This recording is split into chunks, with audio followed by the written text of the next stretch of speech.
Doctors, when do you fire and when do you train? Hi, everybody. Welcome to the KC CHIROpulse The KC CHIROpulse Podcast. That's a tongue twister, apparently.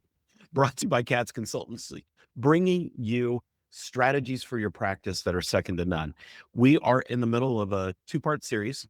I guess we're in the second half of the two-part series. Yep. And we've been talking about building a team that drives revenue. And so it's all about who we hire. Are we hiring winners, or are we hiring people who are just going to give us negative outcomes? So today we're going to kind of spin off in a little bit different direction. We're going to kind of have some fun today, actually. When it's time to fire somebody really is kind of a black and white decision, honestly. No debate. What's that? No debate. There's no debate to it. Yeah. You know, and it comes down to our culture. What kind of culture are we creating? Because culture is what wins out every time in our practices. And are we building a culture of a bunch of individuals who just run around and do their own thing? Are they working against you, or are they helping you drive your vision and your profitability in your practice? And if they're not, they probably need to go play on a different team. Absolutely. And you nailed it right there. Are they producing towards your vision? Right. I feel like that's such a big thing in our practices. Are they doing their own thing? Absolutely, they need to go then. That's not somebody we want on our team, you know? So we've kind of defined several different types of individuals that are the no debate from. Yeah. Well, yeah. Let's, And they're player types. And I think you guys out there listening, I think you'll recognize a lot of these. Yeah, absolutely. So you want to dive into these? Let's see. Let's just start. Number one, the negativity engine. Yeah, this is a good one. Is the chronic complainer on your team. And they question everything. Everything. And they support nothing. Nothing. And what do they drain the energy out of the entire team. Absolutely. And we just can't have somebody like that in our practice or in our practice, right? If they are draining everybody, do you want to come to work? Do you want to deal with them every day? No. So you have to be able to identify these people that if there's a pattern there that they're creating this negativity engine in your practice, they're complaining, they're questioning, they're really just not participating well on your team, they got to go. We just had one like this. Yeah, we did. And you know, you can't out coach pessimism. You just can't get past it. And what's the opposite of pessimism? It's optimism. You can't coach optimism either. Yeah. You know, people are either going to be pessimistic or optimistic. And who do you want on your team? Well, you know, hopefully it's obvious. Hopefully you want optimistic people. What we have to realize is how quickly negativity spreads amongst our team. It's like an inferno. It is. And it just creeps into everybody. And the next thing you know, everybody on the team has this bad attitude and they're all questioning stuff because this person's spurring the engine ahead. You know, they're putting that coal on that fire and they're driving all that stuff.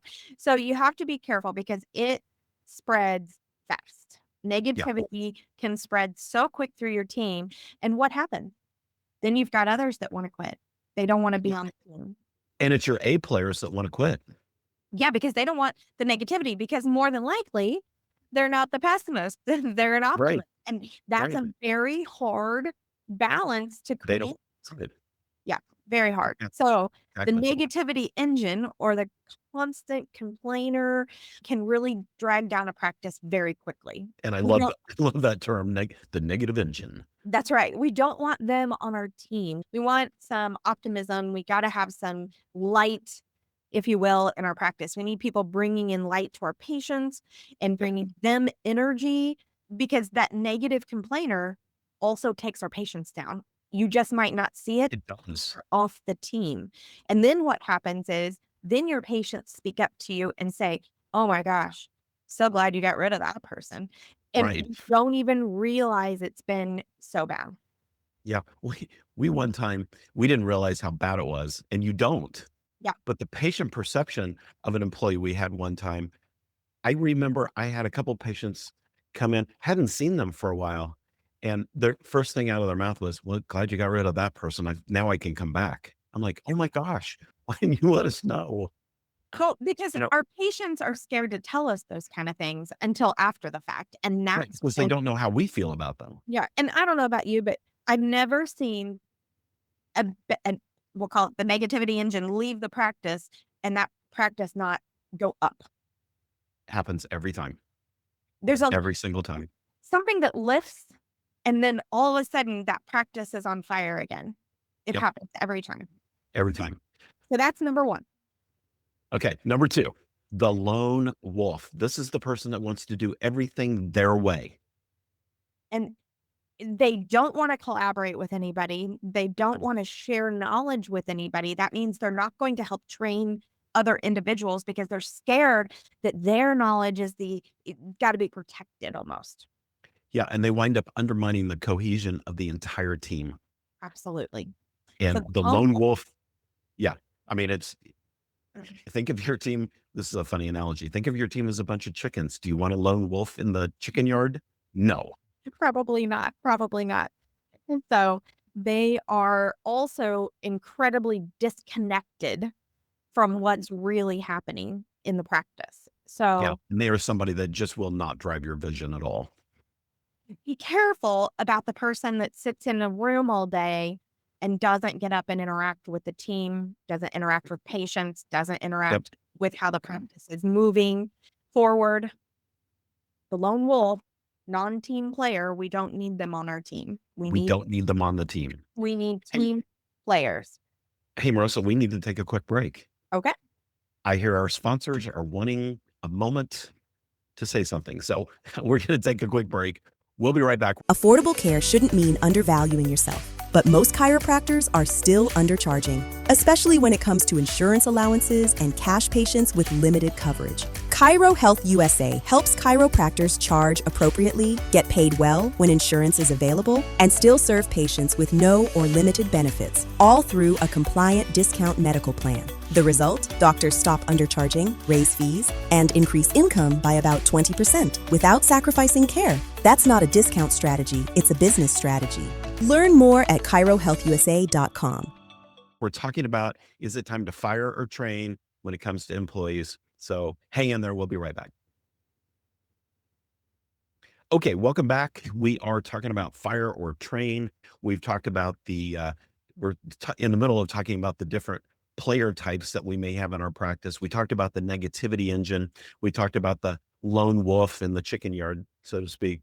Marissa, the next one is the poisonous star. Ooh, that's interesting, isn't it? That sounds interesting for what could be happening on your team, right?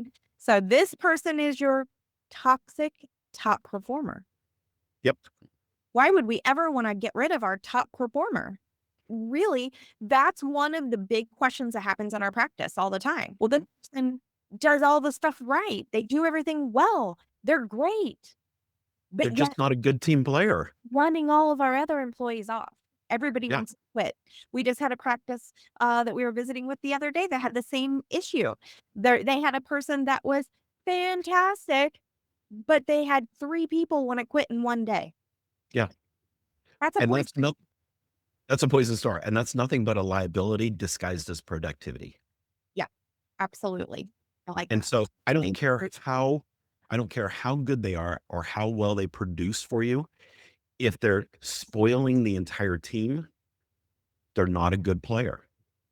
No, and it becomes not a healthy environment, not a healthy clinic for the people that work there. It's no fun, you know? These people wanna be able to do their job right, but poison everybody else. So we really have to be careful with that, you know? The poison culture is incredibly detrimental to a practice.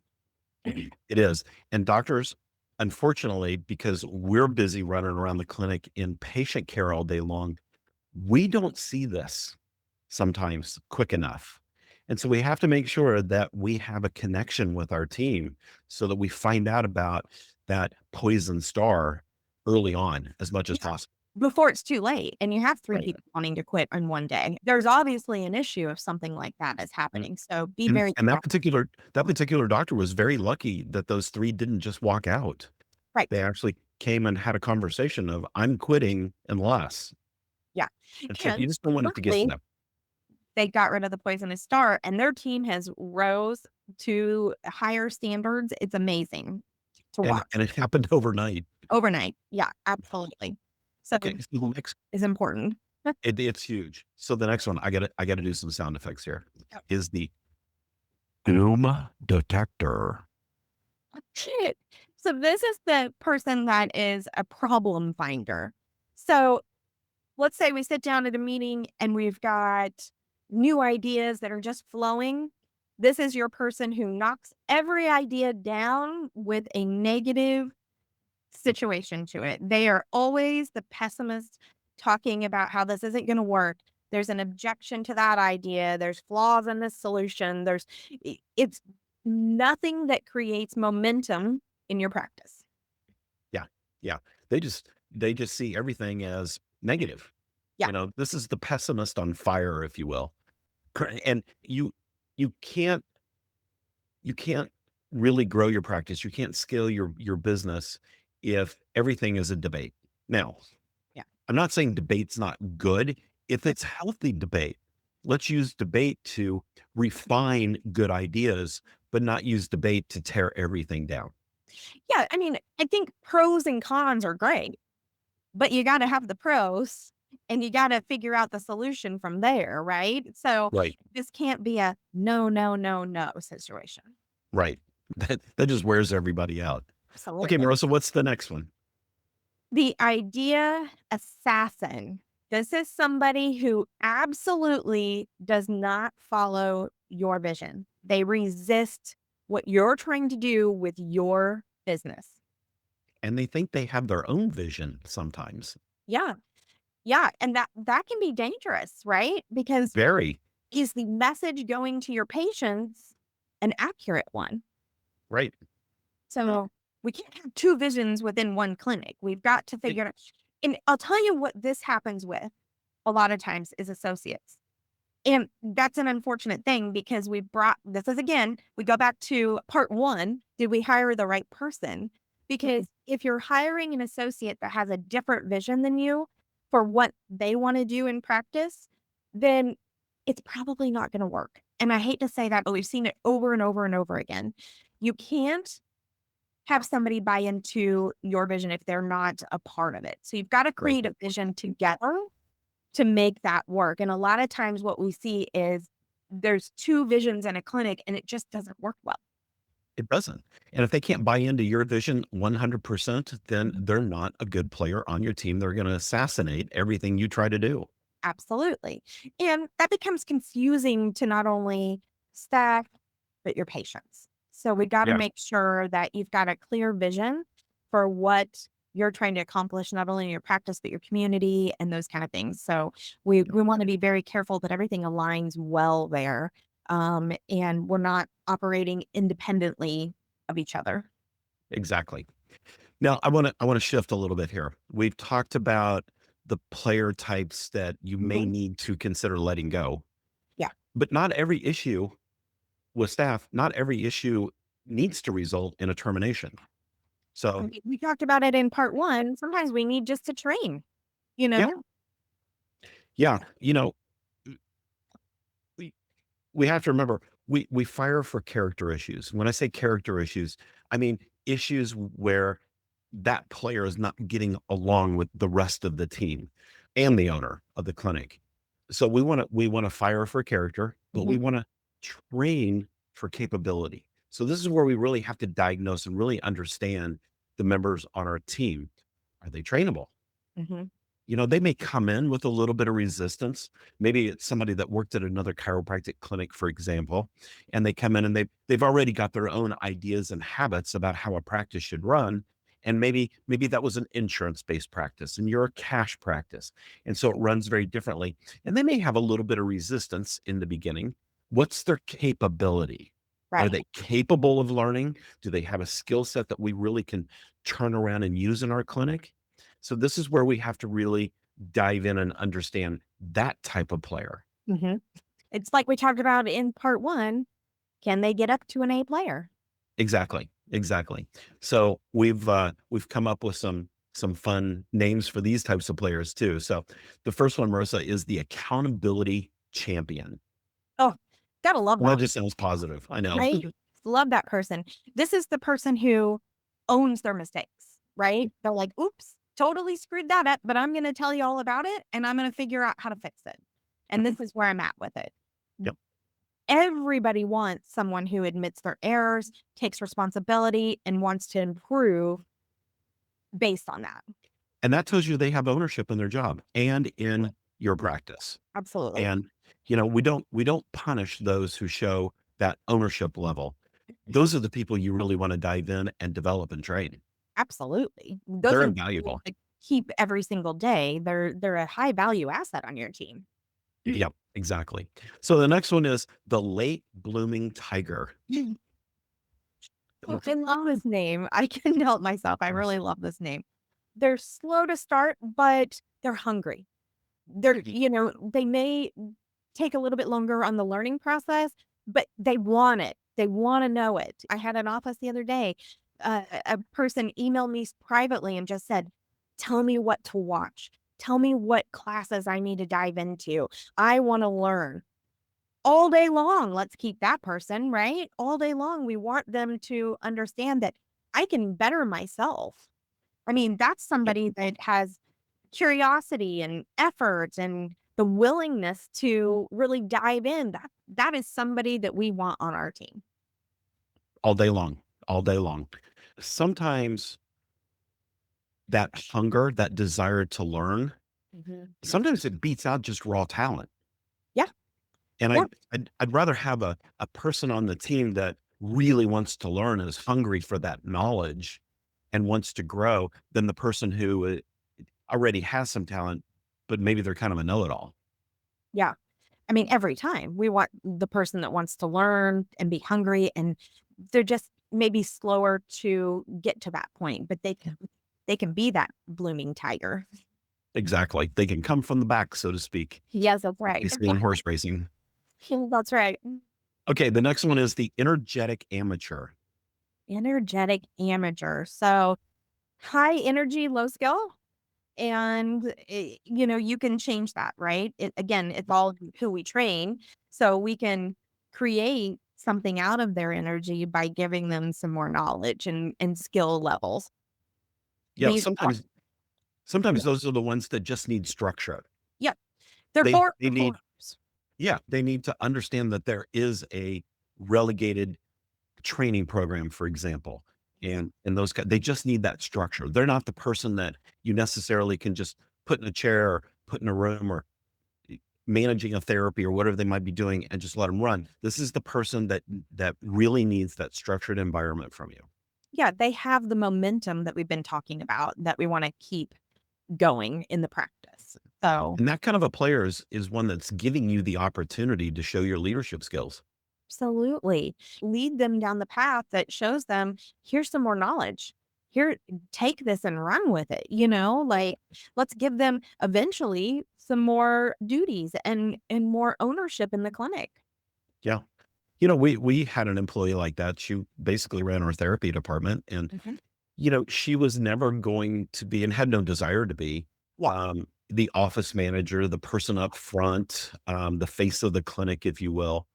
But she was always thirsty for knowledge and she would take that knowledge because we gave her a very structured environment. And she's the Yeah. kind of personality that if she didn't have that structure, she probably wouldn't have grown the way she did Yeah. over time. But within that structured environment, wow, did she explode? Yeah. I was going to say behind the scenes, she was one of the most knowledgeable people that I think Mhm. you and I ever have had on a team. She just knew everything there was about rehab or everything there was about all the therapies and she learned constantly. It was amazing. It took the weight of those kind of things off of us because you could just say, you know what, here's what I need done. And she's like, got it. I mean, there Yes. ended up being an unspoken language, right, between Truly. everybody. which is eye contact happening that allowed them to just run with stuff. So that's a great person to have in your team. Absolutely.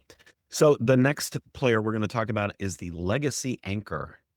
The Yeah. legacy. So this is something that happens in our practices a lot. I think I see this a lot with people that possibly could be getting to a little bit of a burnout situation. So what we really need to do is show this loyal veteran who stopped growing some new things they need to learn. And if they don't learn, that could be a detrimental thing for your practice because one, they may start looking elsewhere because they might be craving more knowledge. So we want to bring that in there. So this is somebody that's been there a while. They're very trusted, but they've plateaued on their knowledge base. So let's give them some new things to learn. This is where Reignite them. this is where your leadership has to step up and you have to pay attention to those people that might plateau. If they do plateau, again, those are people that might start looking elsewhere. And if it's somebody we want to keep on our team, we need to make sure we're giving them new things to learn. Yeah. And this is where sometimes an employee's been with you for a while, where stagnation kind of sets in. Mhm. And I think a lot of times this comes back to the doctor's leadership requirements, if you will. We have to make sure that in leading our clinics, in leading our businesses, that we're constantly innovating, because it's through innovation, it's through the growth of the team that stagnation is avoided. And I Mm. see a lot of practices who wind up after a few years, they wind up in that stagnation moment because there's no innovation. They're running the clinic the same way they did 20, 30 years ago. We have to continue moving the practice along in that innovative way. And that's one of the things that CATS consultants that we do to help you is we're constantly innovating. And that's incredibly important because otherwise you begin to lose direction. And Yeah. when you're great employees like the legacy anchor, when they get stagnated, that's when they want to go do something else because they're craving growth, but they're not getting it. Yeah. And we need some of those stability people on in our practice. So Yep. it's a great person to keep. Let's just give them some new innovative things to learn and look through. So I think that's important. Absolutely. Russell, we need to take another quick break. When we come back, I want to talk a little bit about the framework that we help doctors understand about when to fire, when to train, and those kind of things. So we're talking about the whole process of fire versus train with employees. So hang in there. We'll be right back. Patient numbers dipping, staff overwhelmed, and another marketing idea promising the world but delivering nothing. These pressures feel familiar to nearly every chiropractic clinic today. Across the country, chiropractors work hard, yet many find themselves stuck, balancing patient care with the nonstop demands of running a business. That's where the real strain begins. Most clinics face the same set of hurdles: inconsistent new patient flow, operational bottlenecks, and the constant challenge of staying visible in an overcrowded digital space. National reports show that over 60% of clinics struggle with scheduling efficiency alone, and even more lack a clear marketing strategy that reliably converts. But the good news? These challenges aren't roadblocks, they're signals. With the right procedures, smarter outreach, and guidance built specifically for chiropractic practices, clinics can turn daily stress into sustainable growth. Stronger clinics start with smarter strategies. Grow your practice with confidence. Book your strategy session with CATS consultants. Okay, everybody, we are back. So Marisa, we've created at CATS Consultants, we've created just kind of a standard framework for Yeah. doctors to really understand when is it time to fire somebody and when is it time to train aggressively. So fire fast when these things happen. I'm going to read you a couple things. Culture is compromised, vision is resisted, Yep. toxicity is present, or accountability is absent. Those four things have to be within your practice. And if they're not, we got to get rid of them. So Yeah, we- because those are things you can't train out of somebody. no, you've got to have a good culture. You've got to have a vision. You've got to have accountability, and you've got to have a great environment with no toxicity. So if you don't have those, it's time to let them go. So fire fast. So when do we train? So we aggressively train when attitude is fantastic, because attitude's not something we can really train on, right? So if you have somebody with a great attitude, let's keep them. When ownership exists, when energy is high, and loyalty is present. So we want good attitude, we want ownership, we want loyalty, and we've got to have good energy in the practice, because why? Our patients feed off of our energy all day long, and they have to feel that. And that's the bottom line of everything. Yeah, when you've got somebody who's got the right attitude, the ownership, the energy, and the loyalty, those are people you want to try to keep. Now, Yeah.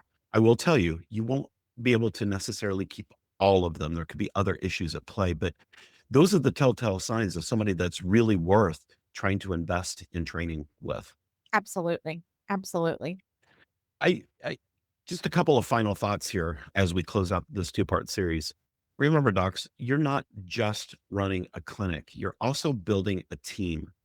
And when we build a team, think of it like a sports team. You you don't just give everybody on the team the playbook and tell them to go home and read it. You train constantly, you train intentionally. And I think that's an important concept. And most of us doctors, we're trained to diagnose patients, but a lot of us aren't trained to diagnose our staff. And we have to learn how to do that. And again, that's one of the things that we do at CATS Consultants is we really help you with that process quite a bit. But you have to remember, it's your team that determines several key things for you. One is your profitability. Two is your culture. Yeah. And the third one is kind of interesting. It's your enterprise value. And what do I mean by that?